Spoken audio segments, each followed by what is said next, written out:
ভোলার তেঁতুলিয়া নদীতে অর্ধ শতাধিক ড্রেজার বসিয়ে অবৈধভাবে চলছে বালু উত্তোলন, যার প্রভাবে তীরবর্তী এলাকায় দেখা দিয়েছে ভাঙন। হুমকিতে ফসলি জমি, বাসতঘর। স্থানীয়দের অভিযোগ, প্রভাবশালী সিন্ডিকেট এতে জড়িত। অভিযান জোরদারের আশ্বাস প্রশাসনের। একমাত্র ওয়ালটন এসি দিচ্ছে 1 বছরের রিপ্লেসমেন্ট গ্যারান্টি এবং কম্প্রেসারের 10 বছরের গ্যারান্টি।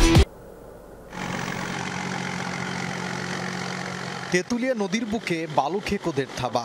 দিনরাত এভাবেই চলছে অবৈধভাবে বালু উত্তোলন।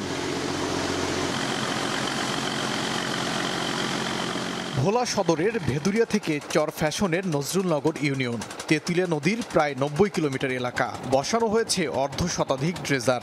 উত্তোলন করা বালু ভোলাসহ যাচ্ছে বরিশাল সহ আশপাশের জেলায়। স্থানীয়দের অভিযোগ, এসবের নেপথ্যে প্রভাবশালী সিন্ডিকেট। নতুন নতুন চর পরে বালি দিয়ে পরে, ঠিক আছে, এই বালিগুলো তারা কাইটাল নতুন চরটা তার পরে না, বুঝছেন, তখন অনেক হারি হয়ে যায়। আগে এই বালিগুলা দিনও কাটতো, এখন তো প্রশাসনের ভয়ে রাত্রে কাটে। এভাবে অপরিকল্পিতভাবে প্রতিনিয়ত বালু তোলার প্রভাব পড়েছে নদী পাড়ের জনপদে। দেখা দিয়েছে ভাঙন, হুমকির মুখে ফসলি জমি ও বসতঘর। বাড়িঘরতে কাছারে, নদীর কাছারে ভাঙ্গা চুরিয়া গেলে আমার ক্ষতি না। অবৈধভাবে বালু উত্তোলনের ফলে নদীর গতিপথ পরিবর্তন হয়, ফলে নদীর ভাঙন সৃষ্টি হয়। ভাঙন সৃষ্টির ফলে জীববৈচিত্র্য ক্ষতিগ্রস্ত হয়, জলবায়ু প্রভাব সৃষ্টি হয়।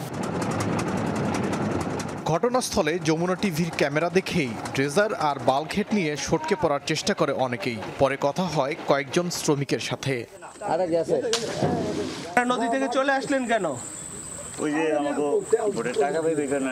আমরা রাত্রে বালু কাটি, আমরা সরকারি সাইড থেকে বালু কাটি, বালু কাটি। আমার বাড়ি আমতলি বরগুনা, আমি সরছি বরিশাল যা, হ্যাঁ আবার কাল বরিশাল আমার লইছে।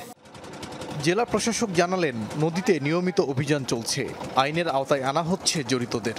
কঠোর হস্তে আমি চেষ্টা করব বালু তোলা বন্ধ করার জন্য, এবং আমি ইতিমধ্যেই আমাদের নির্বাহী এক্সিকিউটিভ ম্যাজিস্ট্রেটদেরকে আমি নির্দেশ দিয়েছি, তারা মাঠে থাকবে এবং নদীতে আসেন।